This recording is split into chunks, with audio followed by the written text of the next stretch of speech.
Hi, my name is Chisom Manaro. Today is the 25th day of my 30 days consistency challenge. And I really want to say thank you to everyone that has watched my video. Thank you so much for watching my videos. Thank you for liking. Thank you for sharing. Thank you for the comments. Thank you for the feedbacks. The feedbacks have been so spot on. Like, when you finish telling the story of 2 minutes, 3 minutes, and someone just comes and give you one feedback or one comment, and it's like that sentence just summarizes everything. So thank you so much for the feedback and the comments. It helps me to know when I'm misfiring and when what I'm saying is on point. And so I'll be telling us the story of something that happened to me when I was dating my late husband. So I remember I was an undergrad. I was in my final year, Anambra State University. We were engaged to be married. His family already knew my family, and the whole wedding waka has started, and he needed to go to his alma mater to get some documents, and he asked me to come with him, and I was like, okay, you're going to Enugu, I'm in Anambra, you have a car, oh yeah, let's enter car now, let's go. Shall we come back today? He said yes. So I entered the car and went to Enugu. But now, government school wahala, we weren't able to finish that day, and they asked us to come back the next day. Now we are in Enugu. High school in Anambra State University. He stayed in Anambra State. So how were we going to now deal? So, we were just discussing what I want to do. We're not yet done with the documentation and everything. And we were like, okay, why don't we stay in a hotel room? And I was like, hotel room? We are not staying in a hotel room. He said, we'll stay in 2 different rooms. I said, no, we can't stay in 2 different rooms. So there is temptation. I don't want a situation where somebody will come in the night and be knocking at my door and be telling me, sister, how are you?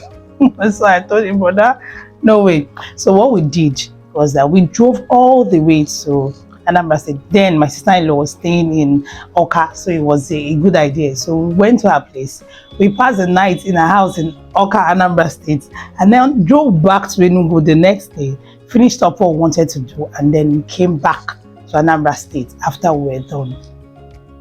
Now, it was something that we decided to do. Nobody was there to see us.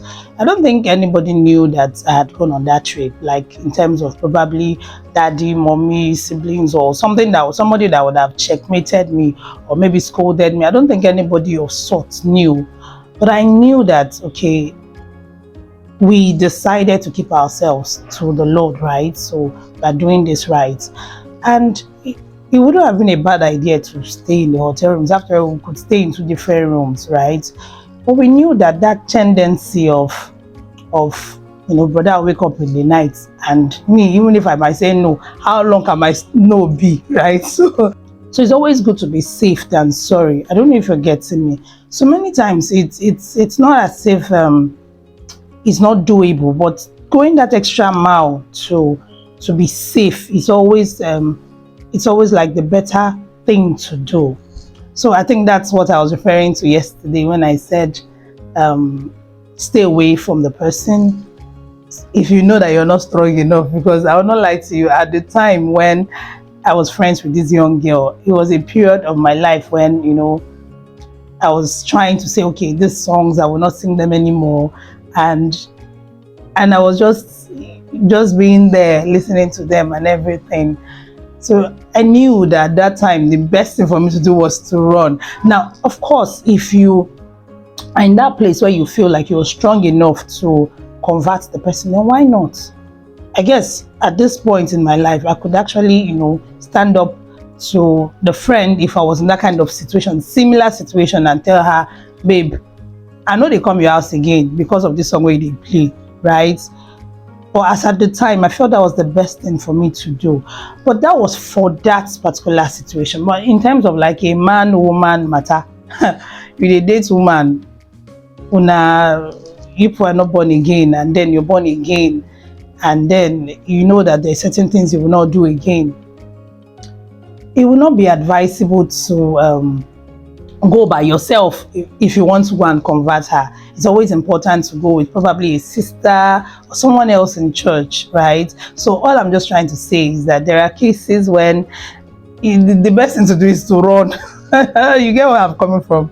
The best thing to do is to run and then, come back and try to save the person. So yes, very important. The evangelism part is very important. I remember someone gave me feedback and he said evangelism, that Jesus Christ came for the lost, not for the righteous ones, and that is so true. So yes, Jesus loves that friend, Jesus loves that colleague, Jesus loves that dear one. So in as much as you're trying to save yourself, it's also important to get the person saved as well. So it's now left for the Lord to give you wisdom as to how to go about. Someone else commented and he said, what, I go just turn into evangelism. Awesome, wonderful. I really appreciate all the feedback. So yes, it's important to convert that person, but while you are working on the conversion, depending on the kind of situation, the Lord will give us wisdom as to how to go about it.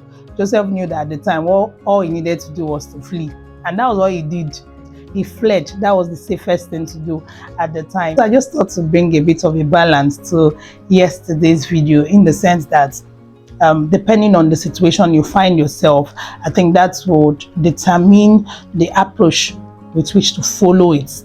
I think I've come to the end of today's video. Thank you so much for watching. I hope this video has blessed you. Please let me know your feedback. Are there other views? Probably I still need to balance it more. Please put it down in the comment section. Thank you so much. God bless you.